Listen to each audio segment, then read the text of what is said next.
마태복음 제18장.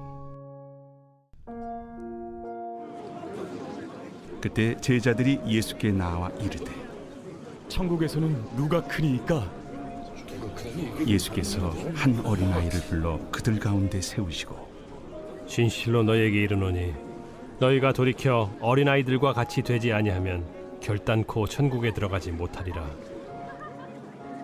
그러므로 누구든지 이 어린아이와 같이 자기를 낮추는 사람이 천국에서 큰 자니라.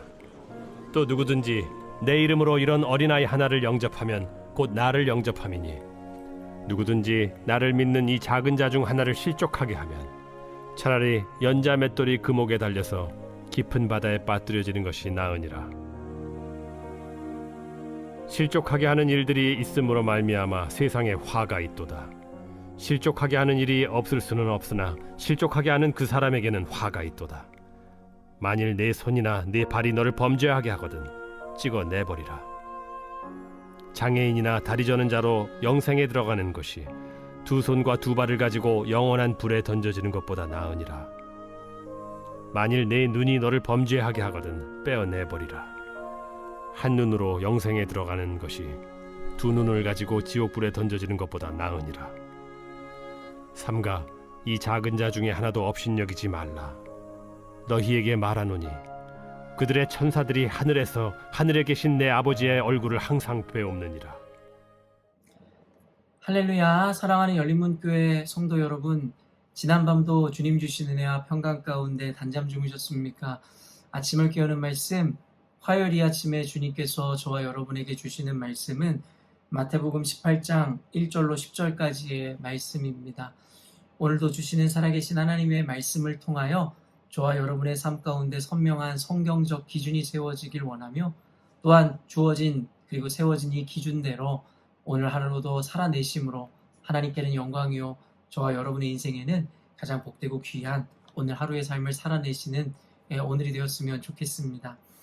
저는 오늘 한영 매일 성경을 가지고 여러분들에게 함께 말씀을 나누고 있기에 이 한영 매일 성경에서는 세번역 성경을 사용했음을 언젠가도 여러분들에게 알려드렸는데요. 그래서 오늘 다소 여러분이 보고 있는 성경과 또 제가 갖고 있는 성경의 번역이 다르기에 혹시나 혼동되시거나 착오가 없으셨으면 좋겠습니다. 이 영한 매일 성경에서 오늘 본문에 대해서 제목을 이 어린아이처럼이라는 제목을 붙였는데요. 우리가 너무나 잘 알고 있지만 예수님께서는 그 제자들을 불러다 놓고 너희들이 어린아이와 같지 않으면 결단코 천국에 들어갈 수 없을 것이다 라는 이 교훈을 말씀하셨음을 우리는 너무나 잘 알고 있죠. 오늘이 바로 그 본문을 다루고 있는 날인데요. 여러분도 아시다시피 제자들은 예수 그리스도께서 오셨을 때에 그들은 예수님을 따르는 제자가 되었지만 그들 저마다의 어쩌면 예수님의 오심을 그리고 그 의미를 잘못 이해하고 파악함으로 자신들이 바라고 원하는 메시아 그리스도라 예수님을 생각하며 결국엔 자신들의 정치적인 위치와 그리고 나중에 자신들이 얻게 될 그 영광에 도취되어 예수님께서 오신 그 의미와 정신을 잃어버린 채 각자가 원하고 바라는 이 높아진 마음 가운데 예수님을 섬겼음을 우리는 잘 알고 있습니다. 그래서 세베대의 아들 야고보와 요한은 예수님에게 감히 결국엔 주의 나라가 임할 때에 하나는 주의 좌편에 우편에 앉게 해달라는 청을 하게 되고 그런 모습을 보면서 제자들 모두가 공분을 느꼈던 이유는 결국에는 예수님의 의미를 다른 제자들이 알았기 때문이 아니라 자신들도 그와 같은 욕망을 가지고 있건을 감히 이야기하지 못했는데 세베대의 아들 야고보와 요한이 자신들을 선수쳐서 먼저 예수님에게 이야기했다라는 것에 그들은 공분하고 있었음을 우리는 너무나도 잘 알고 있습니다. 그러면서 예수님께서 그 제자들에게 말씀하시기를 너희가 나를 따른다라는 것 그리고 내가 이 땅에 왔다라는 것에 대한 의미를 너희가 잘 알고 있지 못하다. 내가 주는 잔을 받아 마신다라는 것의 의미를 너희들은 아직 모르고 있다라고 예수님께서는 그들에게 말씀하셨죠. 그렇기 때문에 예수님을 쫓았던 제자들마저도 결국에는 이 저마다의 욕망과 욕심으로 결국엔 예수님을 쫓았고 결국엔 자신들이 높아질 것에 대한 기대와 소망을 품고 있었음에 대해서 성경은 우리들에게 이야기하고 있는데요. 바로 그런 제자들에게 예수님께서 답변하시고 말씀하시고 교훈하시는 장면인 것입니다. 1절 말씀 보면 그때 제자들이 예수께 다가와서 물었다. 하늘나라에서는 누가 가장 큰 사람입니까? 결국엔 이 질문의 의도 자체가 무엇입니까? 결국엔 하늘나라에서 하나님 나라에서 자신들이 높아지고자 하는 그 의도와 욕망을 가지고 있었기 때문에 이와 같이 물었던 것이겠죠. 결국에는 자신들이 큰 자가 되고 싶었기 때문입니다. 그런 그들에게 예수님께서는 예수께서 어린이 하나를 곁으로 불러서 그들 가운데 세우고 말씀하셨다. 내가 진정으로 너희에게 말한다. 너희가 돌이켜서 어린아이들과 같이 되지 않으면 절대로 하늘나라에 들어가지 못할 것이다. 그러므로 누구든지 이 어린아이와 같이 자기를 낮추는 사람이 하늘나라에서 가장 큰 사람이다 라고 이야기해 주었습니다. 예수님께서는 여러 비유를 통해서 우리 가운데 그 교훈을 허락하셨음을 잘 알고 있는데요. 누가 하늘나라에서 가장 큰 자입니까? 라고 묻는 제자들, 그리고 그들의 의도를 높아지고자 했었던 그들의 의도를 간파하셨던 예수님께서는 어린아이를 그들 앞에 세우고 누구든지 이 어린아이와 같이 않으면 천국에서 큰 자가 될 수 없다라고 이야기했습니다. 아니요, 그 이전에 큰 자가 될 수 없을 뿐만 아니라 하늘나라에 천국에 들어갈 수조차도 없다라고 이야기했습니다.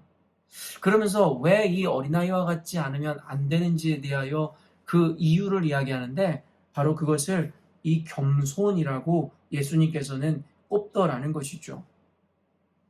그렇습니다. 여러분, 어린아이들은요, 어쩔 수 없기 때문에 그들은 겸손이라는 것을 갖고 있습니다. 말 그대로 경험이 미천하고 지식이 많지 않으며 결국에는 아직까지는 독립하거나 스스로 무언가를 할 수 있는 힘과 능력이 되지 않기 때문에 그들은 어떻게 보면 스스로 겸손을 취하였다기보다는 어쩔 수 없는 겸손을 갖출 수밖에 없는 존재들, 그와 같이 나약한 존재들이 어린아이입니다. 어찌되었든 간에 예수님께서 이 어린아이들, 어쩔 수 없이 겸손이라는 것을 가질 수밖에 없는 그 아이들의 모습을 그들에게 보여주며 결국엔 천국에 들어가는 자, 그리고 천국에서 높아지는 자는 바로 이 어린아이가 갖고 있는 그 겸손을 갖추지 못하면 천국에 들어갈 수 없고 당연히 큰 자도 될 수 없을 것입니다 라고 주님께서 이야기하더라는 것이죠. 어린아이의 겸손을 닮으라 하신 이유가 무엇일까요? 여러분, 아까도 이야기했지만 어쩔 수 없는 겸손을 갖추게 된 이 아이들은 스스로의 이 무능력, 어떻게 보면 연약함으로 인해서 그 부모를 기대고 의지할 수밖에 없습니다. 사실 주님께서 궁극적으로 그들에게 낮아지고 겸손해지라 하는 이유는 무엇이냐면 바로 철저히 하나님만 신뢰하고 의지해야 한다라는 것을 가르쳐주고 싶으셨던 것입니다. 여러분도 아시겠지만 기독교 역사를 살펴보면 결국에는 가난한 나라, 빈민국, 특별히 대한민국은 전쟁으로 인해서 폐허가 되었고 소말리아보다도 여러분 국민 총 생산량이 적었던 순간이 있었습니다. 그래서 전쟁 이후에 대한민국 사람들, 한국인들이 우러러보고 지향했었던 목표가 바로 필리핀 사람들이었고 그 국가였습니다. 결코 필리핀을 비하하고자 하는 의도로 이야기를 하는 것은 아니지만 어찌됐든지 간에 지금을 살아가고 있는 우리들은 필리핀의 경제 상황이라든가 그 국가 상황을 부러워하는 이가 지금은 거의 없을 것입니다.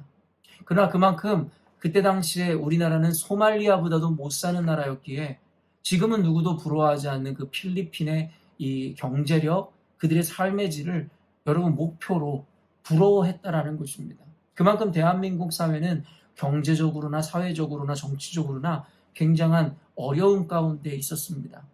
그러다 보니 그 어린아이들이 어쩔 수 없는 무능력으로 인해서 생길 수밖에 없었던 겸손과 가난한 마음을 한국인들은 가지고 있었죠.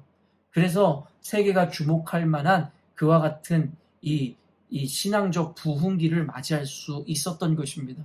그들 안에 소망이 없었기 때문에 어린아이가 그 부모를 절대적으로 의뢰하고 신뢰하고 의지하듯이 결국엔 아무것 또 갖지 못했었던 대한민국은, 그리고 그 사람 국민들은 결국에는 소망이신 주님만을 붙잡을 수밖에 없었다라는 것입니다. 여러분, 역사적으로 봐도 기독교 문화가, 그리고 기독교 신앙이 들어가는 곳마다 경제적인 부흥과 여러 가지 축복들이 동반되었음을 역사가 증명하고 있습니다. 그러나 여러분, 유럽 사회라든가 오늘날의 미국이 그렇듯이, 또한 대한민국이 그 전철을 밟듯이 너무나도 안타깝게도 가난하고 힘들고 어려운 순간에 그들은 어떻게 보면 겸손하고 어떻게 보면 이 굶주린 심정으로 하나님을 의지하고 철저히 그 주님 앞에 무릎 꿇었었는데, 결국에 주님의 은혜로 말미암아 결국에 그곳 가운데 하나님의 풍요와 축복이 임하자 결국엔 그들은 스스로를 높이기 시작하고 교만하여져서 더 이상 주님을 의지하거나 붙잡거나 주님 앞에서의 가난한 심령과 마음을 잃어버리더라는 것입니다. 그래서 많은 목회자들이나 학자는 결국에 이것을 아이러닉이라 이야기하고 이것을 하나의 모순적 상황이라고 이야기하는 것입니다.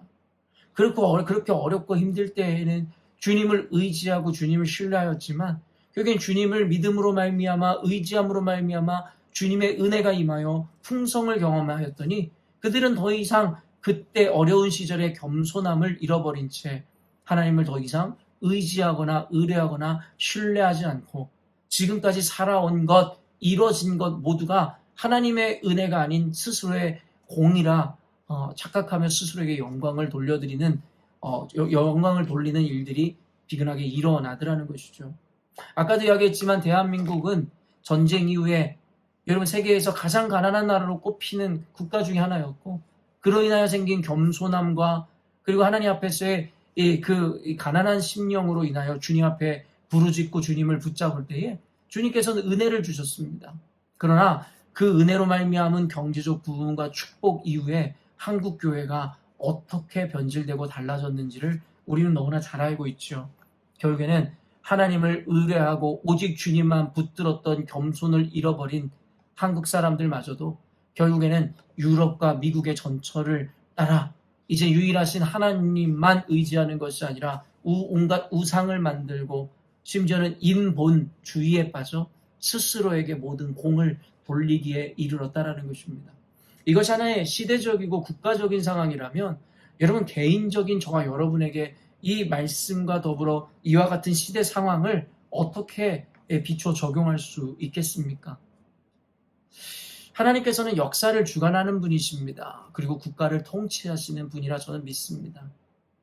분명히 하나님께서는 이와 같이 하나님 앞에서 겸손을 잃어버린 이 국가와 그리고 시대 가운데 하나님의 방식으로 하나님을 심판하시고 다시금 주님의 이름을 그곳 가운데 드높일 것이고 주님의 영광을 세우실 것입니다. 다만 국가적인 차원에 대해서 우리가 어찌할 수 없겠으나 저와 여러분의 인생은 바로 오늘 이 말씀을 통해서 결단하고 결정할 때에 적어도 저와 여러분의 인생만큼은 하나님 앞에서 이 어린아이와 같은 겸손함을 갖추어 다시금 주님 앞에서의 그 가난한 심령을 회복할 수 있을 것이다라는 것입니다. 이 영상을 보는 여러분들마다 저마다의 각자의 삶의 질 가운데 살아갈 것입니다. 어떤 이들은 경제적으로 상대적으로 풍요로운 삶을 사는 이들도 있을 것이고 그렇지 못한 이들도 있을 것입니다.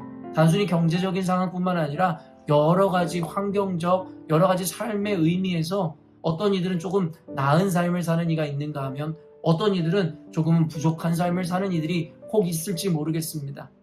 그러나 늘 이야기하지만 우리가 돈이 많고 경제적으로 풍요를 누리나 또한 그렇지 못하든지 또한 우리가 소위 말하는 잘 나가는 삶의 환경 가운데 있든지 그렇지 못하든지 그것 자체는 신앙적인 의미에서 그렇게 중요한 것이 아닙니다. 주님께서는 저와 여러분에게 말씀하시는 것이요. 너희들이 때를 얻든지 못 얻든지 어떠한 상황과 환경 가운데 있든지 관계없이 늘 주님 앞에 이와 같은 어린아이와 같은 심령으로 나아갈 때 너희들에게 하나님의 나라는 허락될 것이다라고 말씀하고 계시며 주님께서 그와 같은 자들과 함께 하실 것이다라고 이야기하신다라는 것이죠. 그러므로 이 영상을 보는 여러분들이 어떤 삶의 자리에 있든지 주님 앞에서의 갖고 있는 그 가난한 마음과 겸손한 마음을 계속해서 유지하시기 바랍니다. 자신들의 능력을 신뢰하거나 의지하거나 자신들의 돈, 가진 경제력을 의지하는 것이 아니라 오직 하나님 앞에서의 스스로를 낮추고 오직 주님의 은혜임을 고백함으로 온전히 주님께 붙들림 바 된 삶을 살 때에 여러분이 이미 풍요를 누리고 계시다면 하나님께서는 그것을 여러분들에게 지속적으로 유지할 수 있도록 하나님께서 그 길을 열어주시고 은혜를 더할 것이며, 또한 그렇지 못한 분들이 계시다면 주님께서는 여러분들에게 임하심으로 말미암아 그 가운데 길을 내시고 이런 어려운 상황을 돌파할 수 있는 물리적인 것이고 물질적인 것이든 아니면 상황을 뒤엎을 수 있는 내면적인 강건함의 축복을 허락하시든 주님께서는 저와 여러분들에게 그와 같은 힘과 은혜를 공급하시리라 믿습니다. 사랑하는 열린문교회 성도 여러분, 혹시 어느 순간인가 예전에 우리가 주님을 만났던 그 순수한 첫사랑의 의미와 그리고 그 겸손함과 낮아진 마음 그리고 가난한 심령을 잃어버려 강팍한 마음으로, 교만한 마음으로, 높아진 마음으로 살아가셨던 분들이 계셨다면 오늘 말씀을 통해서 다시금 초심으로 돌아가시고 우리가 가장 힘들고 어려웠던 순간 오직 주님 외에는 소망이 없다, 주님 앞에 기도하고 주님을 붙들었었던 그때의 그 가난한 마음과 간절하고 절박했던 심령으로 다시금 회개하시는 오늘이 되었으면 좋겠습니다. 사랑하는 성도 여러분, 오직 주님을 붙잡는 인생이 가장 복된 삶이고 오직 주님만 붙들 때에 하나님의 은혜와 하나님의 형통함의 축복이 저와 여러분의 인생 가운데 개입되어지는 줄로 믿습니다. 오늘 말씀을 통해서 모두가 어린아이와 같이 특별히 그 겸손함과 오직 그 부모를 신뢰함과 같은 그 신뢰를 회복함으로 오늘도 주님께서 동행하시고 주님께서 주시는 큰 은혜와 축복을 받아 누리시는 저와 여러분이 되었으면 좋겠습니다. 함께 기도하겠습니다. 사랑하는 주님, 감사합니다. 오늘 말씀을 통해서 다시금 이 변질되어 버린, 어쩌면 이제는 신앙의 연수가 쌓여가고 삶의 질이 향상되자 이전에 가졌었던 가난한 마음과 겸손한 마음, 오직 주님만을 의지했었던 그 마음을 잃어버린 오늘날의 우리의 모습을 보게 하여 주심에 감사합니다. 하나님, 이와 같이 말씀으로 우리를 미리 깨닫게 하심은 우리의 높아진 마음으로 인하여 우리가 자빠지고 넘어지기 이전에 우리에게 주신 그 은혜와 축복을 보존하시고자, 하나님께서 보존케 하시고자 우리에게 이와 같이 말씀을 통해 스스로를 낮추라 하나님께서 은혜 허락하시는 줄로 믿습니다. 이 영상을 보는 이들이 어떠한 삶의 환경 가운데 있는지는 알지 못하겠으나 때를 얻든지 못 얻든지 풍요에 있든 비천함에 있든 관계없이 어린아이와 같이 겸손함으로 오직 주님만을 의뢰하고 주님에게만 소망을 두며 주님 앞에 이 가난한 심령들로 오직 주님만 의지하고 영광 돌리는 우리 모두 되게 하여 주옵소서. 그때 우리 열린문교회 성도들에게 주님께서 허락하시고자 하는 가장 복되고 귀한 은혜들로 가득 채워 주실 줄로 믿습니다. 감사드리며 거룩하신 예수님의 이름으로 기도합니다. 아멘. 사랑하는 열린문교회 성도 여러분, 오늘도 주님께서 허락하시는 복되고 귀한 하루를 우리가 맞이하게 되었습니다. 오늘도 주님과 동행하심으로 늘 주님을 인식하는 삶을 사시기를 원하고, 그리고 여러분이 어디를 가든지 무엇을 하든지 어린아이와 같이 겸손한 마음으로 주님께 의뢰하고 주님께 기도하심으로 주님께서 허락하시는 그 은혜와 기적의 역사들을 풍성히 누리시는 오늘이 되었으면 좋겠습니다. 아침을 깨우는 말씀은 내일 아침에 또 만나도록 하겠습니다.